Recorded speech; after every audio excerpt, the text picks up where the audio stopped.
বন্ধুরা, সম্পূর্ণ পর্ব দেখতে চ্যানেলটি সাবস্ক্রাইব করুন। অনুভবের চোখে মুখে তখন এক অদ্ভুত খুশির ঝিলিক।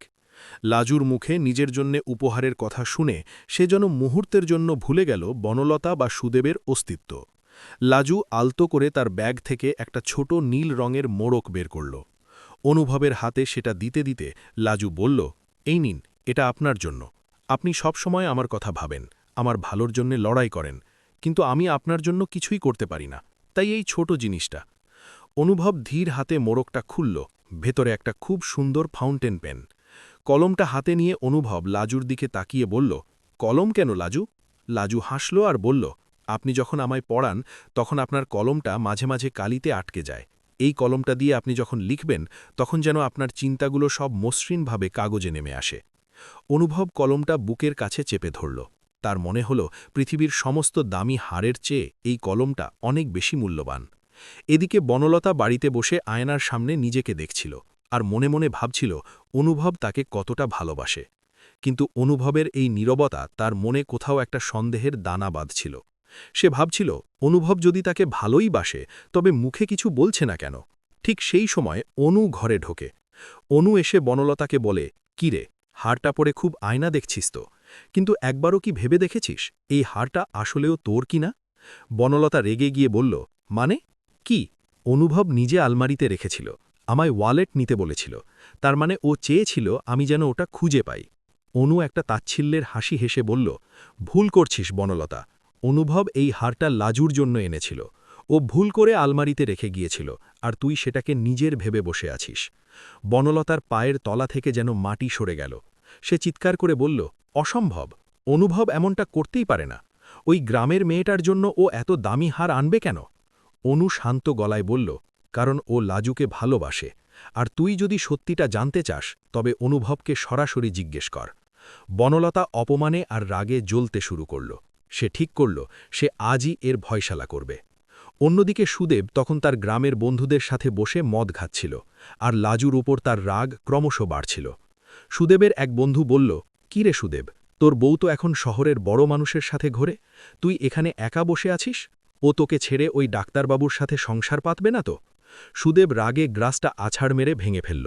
সে বলল, লাজু আমার বিবাহিতা স্ত্রী, ও চাইলেও আমায় ছেড়ে কোথাও যেতে পারবে না। আমি আজই শহরে যাব আর ওকে জোর করে গ্রামে ফিরিয়ে আনব।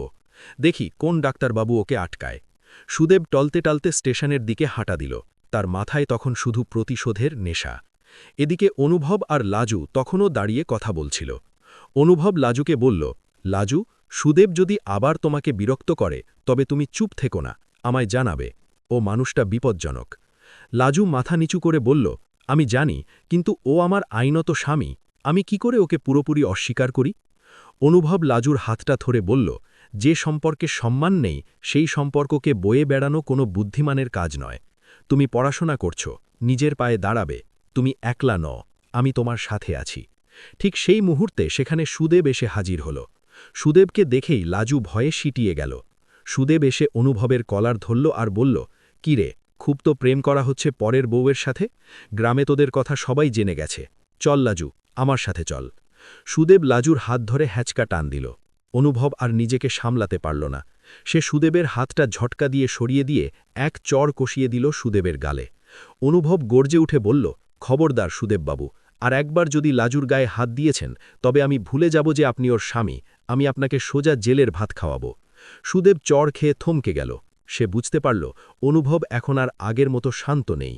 সুদেব বলল, আচ্ছা, দেখে নেব তোদের কত তেজ। লাজু, মনে রাখিস, তুই আমার ঘরেই ফিরবি। সুদেব বিড়বিড় করতে করতে চলে গেল, কিন্তু যাওয়ার সময় তার চোখ বলে দিচ্ছিল সে বড় কোনো চক্রান্ত করছে। লাজু কাঁদতে শুরু করল। অনুভব তাকে শান্ত করে বাড়িতে ফিরিয়ে আনল। বাড়িতে ঢুকতেই দেখা গেল বনলতা ড্রয়িং রুমে দাঁড়িয়ে আছে, তার চোখে আগুনের শিখা। বনলতা অনুভবকে দেখেই চেঁচিয়ে উঠল, অনুভব, এই হারটা কার? তুমি সত্যি করে বলো তো, হারটা কি তুমি আমার জন্যে আনোনি? অনুভব এক মুহূর্ত ইতস্তত করল, তারপর শক্ত গলায় বলল, না বনলতা, ওটা আমি লাজুর জন্যে এনেছিলাম। বনলতা হারটা গলা থেকে ছিঁড়ে ফেলে দিল আর বলল, একটা সামান্য মেয়ের জন্য তুমি আমাকে সবার সামনে ছোট করলে? যে লাজু এ বাড়িতে আশ্রিতা তার জন্য তোমার এত দরদ? আমি এটা মেনে নেব না। ঠাম্মি তখন ওপর থেকে নেমে আসছিলেন। তিনি সব শুনে বললেন, বনলতা, শান্ত হ। অনুভব যা করেছে তা হয়তো ভুল, কিন্তু তুই ওভাবে হারটা না জেনে পড়েছিস কেন? বনলতা কারোর কথা শুনল না। সে নিজের ঘরে গিয়ে দরজা বন্ধ করে দিল। অনু এসে লাজুকে জড়িয়ে ধরল আর বলল, তুই ভয় পাস না লাজু, সব ঠিক হয়ে যাবে। অনুভব লাজুকে তার পড়াশোনার ঘরে গিয়ে বসতে বলল, কিন্তু লাজুর মন তখন উথাল পাথাল। সে বুঝতে পারছিল এ বাড়িতে তার থাকা ক্রমশ কঠিন হয়ে যাচ্ছে। সেই রাতে অনুভব আর ঘুমাতে পারল না। সে বারান্দায় দাঁড়িয়ে আকাশের দিকে তাকিয়েছিল। সে ভাবছিল কিভাবে সে লাজুকে এই নরক থেকে উদ্ধার করবে। সে ঠিক করল সে লাজুকে এ বাড়ি থেকে সরিয়ে অন্য কোথাও নিয়ে যাবে, যেখানে ও শান্তিতে পড়াশোনা করতে পারবে। পরদিন সকালে লাজু যখন কলেজে যাওয়ার জন্য তৈরি হচ্ছিল, তখন বনলতা এসে তার সামনে দাঁড়াল। বনলতার হাতে একটা বিষের শিশি ছিল। সে বলল, লাজু, তুই যদি অনুভবকে ছেড়ে না যাস, তবে আমি এই বিষ খেয়ে মরব, আর তার দায়ে তুই আর অনুভব জেলে যাবি। লাজু স্তম্ভিত হয়ে গেল। সে বলল, দিদি, আপনি কি বলছেন? আমি তো অনুভববাবুর সাথে কোনো অন্যায় সম্পর্ক চাই না। বনলতা হাসল আর বলল, তোরা যা চাস তা আমি ভালোই বুঝি। হয় তুই আজই এ বাড়ি ছাড়বি, নয়তো আমি আত্মঘাতী হব। লাজু বুঝতে পারল বনলতা এখন অন্ধ হয়ে গেছে। সে আর কোনো যুক্তি বুঝবে না। লাজু নিঃশব্দে নিজের ব্যাগ গোছাতে শুরু করল। সে ঠিক করল সে আর কাউকে বিপদে ফেলবে না। সে চলে যাবে অনেক দূরে, যেখানে সুদেব বা অনুভব কেউ তাকে খুঁজে পাবে না। লাজু যখন বেরিয়ে যাচ্ছিল, তখন সে অনুভবের দেওয়া সেই কলমটা আর বালিশের নিচে রাখা ক্যাডবেরিগুলো নিয়ে চোখের জল মুছতে মুছতে সে বাড়ির পেছনের দরজা দিয়ে বেরিয়ে পড়ল। অনুভব তখন বাড়ির কাজে ব্যস্ত ছিল। সে জানত না লাজু কি চরম সিদ্ধান্ত নিয়েছে। যখন সে লাজুর ঘরে গেল, তখন দেখল ঘর খালি, আর টেবিলে একটা চিঠি পড়ে আছে। চিঠিতে লেখা ছিল, অনুভব বাবু, আপনি আমার জন্য যা করেছেন তার ঋণ আমি কোনোদিন শোধ করতে পারব না, কিন্তু আমার জন্য আপনার ঘর ভাঙুক তা আমি চাই না। বনলতা দিদিকে ভালো রাখবেন। আমি চললাম, আমায় খোঁজার চেষ্টা করবেন না। অনুভব পাগলের মতো ঘর থেকে বেরিয়ে এলো। সে চিৎকার করে লাজুর নাম ধরে ডাকতে লাগল, কিন্তু লাজু তখন অনেক দূরে চলে গেছে। স্টেশনে পৌঁছে লাজু দেখল সুদেব সেখানে ওত পেতে বসে আছে। সুদেব লাজুকে দেখেই খিলখিল করে হেসে উঠল আর বলল, কোথায় যাবি লাজু? শহর তোকে আশ্রয় দেবে না, আর অনুভব তোকে বাঁচাতে আসবে না। এখন তুই আমার হাতের মুঠোয়। সুদেব লাজুর হাত ধরে হ্যাঁচকা টান দিল। অনুভব আর নিজেকে সামলাতে পারল না। সে সুদেবের হাতটা ঝটকা দিয়ে সরিয়ে দিয়ে এক চড় কষিয়ে দিল সুদেবের গালে। অনুভব গর্জে উঠে বলল, খবরদার সুদেববাবু, আর একবার যদি লাজুর গায়ে হাত দিয়েছেন, তবে আমি ভুলে যাব যে আপনি ওর স্বামী। আমি আপনাকে সোজা জেলের ভাত খাওয়াবো। সুদেব চড় খেয়ে থমকে গেল। সে বুঝতে পারল অনুভব এখন আর আগের মতো শান্ত নেই। সুদেব বলল, আচ্ছা, দেখে নেব তোদের কত তেজ। লাজু, মনে রাখিস, তুই আমার ঘরেই ফিরবি। সুদেব বিড়বিড় করতে করতে চলে গেল, কিন্তু যাওয়ার সময় তার চোখ বলে দিচ্ছিল সে বড় কোনো চক্রান্ত করছে। লাজু কাঁদতে শুরু করল। অনুভব তাকে শান্ত করে বাড়িতে ফিরিয়ে আনল। বাড়িতে ঢুকতেই দেখা গেল বনলতা ড্রয়িং রুমে দাঁড়িয়ে আছে, তার চোখে আগুনের শিখা। বনলতা অনুভবকে দেখেই চেঁচিয়ে উঠল, অনুভব, এই হারটা কার? তুমি সত্যি করে বলো তো, হারটা কি তুমি আমার জন্যে আনুনি? অনুভব এক মুহূর্ত ইতস্তত করল, তারপর শক্ত গলায় বলল, না বনলতা, ওটা আমি লাজুর জন্য এনেছিলাম। বনলতা হারটা গলা থেকে ছিঁড়ে ফেলে দিল আর বলল, একটা সামান্য মেয়ের জন্য তুমি আমাকে সবার সামনে ছোট করলে? যে লাজু এ বাড়িতে আশ্রিতা, তার জন্য তোমার এত দরদ? আমি এটা মেনে নেব না। ঠাম্মি তখন ওপর থেকে নেমে আসছিলেন। তিনি সব শুনে বললেন, বনলতা, শান্ত হ। অনুভব যা করেছে তা হয়তো ভুল, কিন্তু তুই ওভাবে হারটা না জেনে পড়েছিস কেন? বনলতা কারোর কথা শুনল না। সে নিজের ঘরে গিয়ে দরজা বন্ধ করে দিল। অনু এসে লাজুকে জড়িয়ে ধরল আর বলল, তুই ভয় পাস না লাজু, সব ঠিক হয়ে যাবে। অনুভব লাজুকে তার পড়াশোনার ঘরে গিয়ে বসতে বলল, কিন্তু লাজুর মন তখন উথাল পাথাল। সে বুঝতে পারছিল এ বাড়িতে তার থাকা ক্রমশ কঠিন হয়ে যাচ্ছে। সেই রাতে অনুভব আর ঘুমাতে পারল না।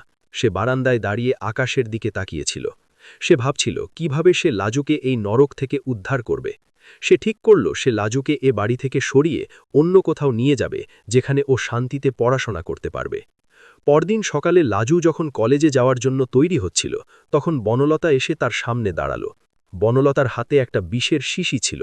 সে বলল, লাজু, তুই যদি অনুভবকে ছেড়ে না যাস, তবে আমি এই বিষ খেয়ে মরব, আর তার দায়ে তুই আর অনুভব জেলে যাবি।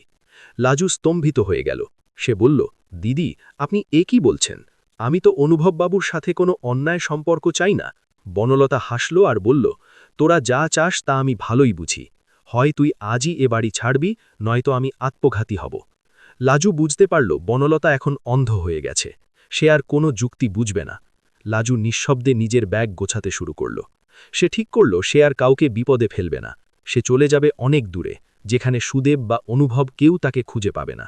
লাজু যখন বেরিয়ে যাচ্ছিল তখন সে অনুভবের দেওয়া সেই কলমটা আর বালিশের নিচে রাখা ক্যাডবেরিগুলো নিয়ে চোখের জল মুছতে মুছতে সে বাড়ির পেছনের দরজা দিয়ে বেরিয়ে পড়ল। অনুভব তখন বাড়ির কাজে ব্যস্ত ছিল।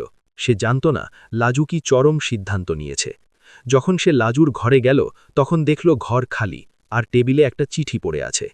চিঠিতে লেখা ছিল, অনুভব বাবু, আপনি আমার জন্য যা করেছেন তার ঋণ আমি কোনোদিন শোধ করতে পারব না, কিন্তু আমার জন্য আপনার ঘর ভাঙুক তা আমি চাই না। বনলতা দিদিকে ভালো রাখবেন। আমি চললাম। আমায় খোঁজার চেষ্টা করবেন না। অনুভব পাগলের মতো ঘর থেকে বেরিয়ে